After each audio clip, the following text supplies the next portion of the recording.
भोलेनाथ कहते हैं परमानंद प्रेम सुख फूले, वहां इतना आनंद था, इतना आनंद आया, उस परमानंद की प्राप्ति जैसे हम दोनों को हुआ, हम प्रेम में मगन हो गए, आनंदित हो गए।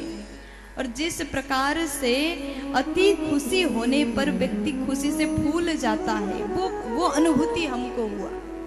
तो जैसे अयोध्या के गली में हम गए, वहां जाकर के सुध नहीं रहा कहाँ जाना है, महीने तक वहां घूमते रहे, गलियों में भटकते रहे, क्योंकि अयोध्या के गलियों में घूमने में भी परम सुख की प्राप्ति होती है। अब भोलेनाथ ने वहां जाकर के विचार किया, भगवान आए हैं, सरकार आए हैं, दर्शन कैसे हो जाए। भगवान छोटे से हैं, महल के राजकुमार हैं, बड़े अच्छे से उनको रखा जाता है, सुरक्षा का विशेष ध्यान किया जाता है। तो भोलेनाथ विचार करते हैं कैसे जाकर के प्रभु का हम दर्शन करें। प्यार से बोलो, अरे जोर से बोलो ना। बोले बाबा ने विचार किया दर्शन करने के लिए कैसे जाएं, कौन सा उपाय करें। तो भोलेनाथ चले गए कागभुसुंडी जी के साथ में सरयू के किनारे, और वहां जाकर के क्या करते हैं, ज्योतिष बन जाते हैं। मैया ने पूछा आप यही रूप में गए थे? प्रभु बोले नहीं नहीं, हम दोनों मनुष्य बन के गए थे।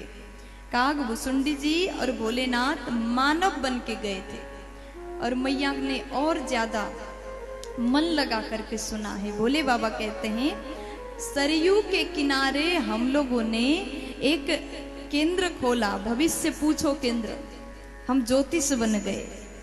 मैया बोली अच्छा फिर क्या हुआ?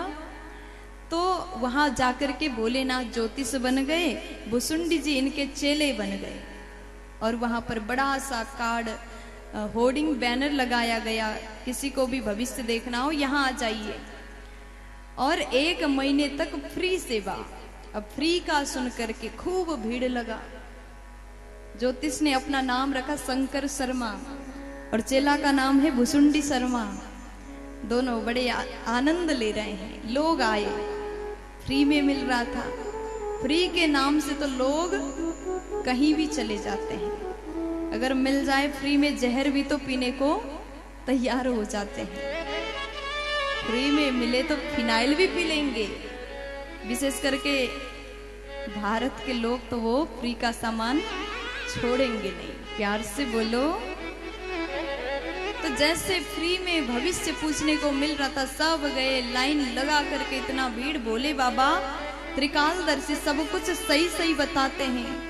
कल ऐसा हुआ था, परसों ऐसा हुआ था, तुम्हारे जीवन में ऐसा होने वाला है। अब तो धीरे धीरे बाबा का नाम अयोध्या में फेमस हो गया, सबको पता चला, लोग बातें करने लगे, अरे वो शंकर शर्मा जो ज्योतिष हैं बड़े अच्छे ज्ञानी हैं। और ये बात दासियों के माध्यम से महल तक पहुंचा। रानी के पास गए, महारानी जी से कहा महारानी आजकल हमारे अयोध्या में एक ज्योतिष बाबा आए हैं, बड़े ज्ञानी हैं, सब सही बताते हैं। अब जैसे मैया ने सुन लिया, माँ कहती है उनको लेकर के आ जाओ, हमें अपने बालक का भविष्य देखना है। जैसे वहां गए, महल से सेवक चले जाते, मंत्रीगण चले गए, वहां पर बड़ा भीड़ था सरयू के किनारे। बोले बाबा तक ये बात पहुंचा कि आपको हमारी रानी ने बुलाया है। भगवान ने सुन लिया, महल से बुलावा आया, कौशल्या जी ने बुलाया है। क्यों बुलाया? राम जी के भविष्य देखने के लिए बुलाया। अब तो भोलेनाथ तुरंत चेला से कहते, चेला बात बन गया, चलो। अपने चेला को लेकर के चल दिए। अब वहां भीड़ था, कह रहे हैं कि बाबा हमारा भविष्य बताओ, हमारा भविष्य, हमारा भाग्य बताओ। भगवान कहते अब आपका नहीं, अपना ही भाग्य खुल गया है। दौड़ के चले गए। जैसे पहुंचे महल में, भगवान शंकर को लोगों ने कहा आपके लिए भीतर बुलाया गया है। भगवान बोले ये हमारे साथ में हमारा चेला है, इनको भी एंट्री कराओ। लेकिन लोग कह रहे हैं महल है, सुरक्षा का विशेष ध्यान दिया जाता है, केवल शंकर शर्मा का ही पास बनाए, चलिए आप अंदर।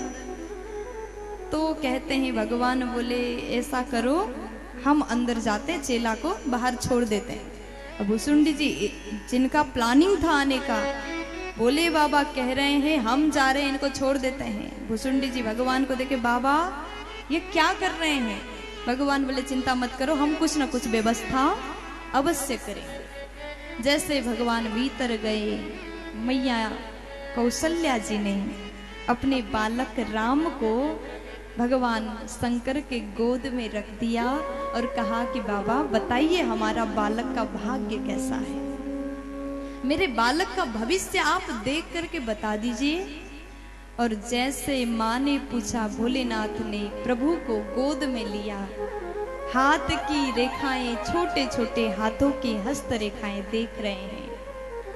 भगवान बोले माँ आपका बेटा मर्यादा पुरुषोत्तम होगा, इनके भीतर बड़े अच्छे गुण हैं, लेकिन हाथ की रेखाएं बहुत छोटी है। देखो मैया हमारा नियम है, मेरे जो चेला है ना वो रेखा देखता है और हम क्या क्या है बताते हैं, पहले रेखा उनको देखने दीजिए, मेरा आँख थोड़ा कमजोर हो गया। मैया बोली ठीक है, तो चेला जी को भी बुलाइए। चेला को जैसे बोल दिया, भुसुंडी जी भी बड़े खुश होकर के भीतर आ गए। अब जैसे अंदर आ गए, भगवान शंकर को देखा, भुसुंडी जी प्रणाम करते, बाबा आपने मेरे ऊपर भी कृपा कर दिया, प्रणाम किया। अब भुसुंडी जी देखते हैं जब से भीतर आया हो, भोलेनाथ केवल अपने गोद में भगवान को लेकर के हाथ देखे जा रहे हैं। अब मैया भी वहीं पर बैठी, भुसुंडी जी विचार करते अब क्या कहा जाए। मैया से कहते माँ ये जो भगवान है ना, ये जो बाबा जी है ना, ये केवल हाथ की रेखाएं देखते हैं और बताते, मेरा काम है पैरों की रेखा देखना, मैं देख लूं। मैया बोली ठीक है देख लीजिए।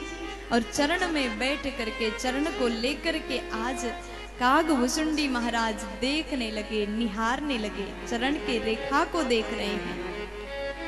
और उसके बाद में वो देखे कि भगवान शंकर केवल एक हाथ को पकड़े हैं, दूसरा हाथ खाली है। चरण को हाथ में लिया, हृदय से लगाया और प्रभु के एक हाथ को अपने सिर पर रख दिया। भोले बाबा ने देखा, अति हर्षित आनंदित हो गए। मैं गुरु बन के आया, केवल हाथ ही देख रहा हूं, और आप चेला बन के आए और आप चरण को भी देख रहे हैं। प्यार से बोल दीजिए ना, अरे जोर से बोलो ना, मस्ती में बोल दीजिए ना। आनंद आ रहा है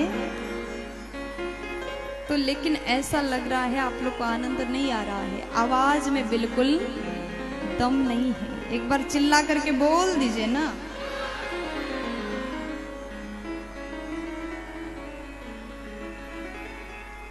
और उसके बाद में जैसे वहां से हाथ पैर भगवान का दर्शन किया, उसके बाद भोलेनाथ तो चले गए।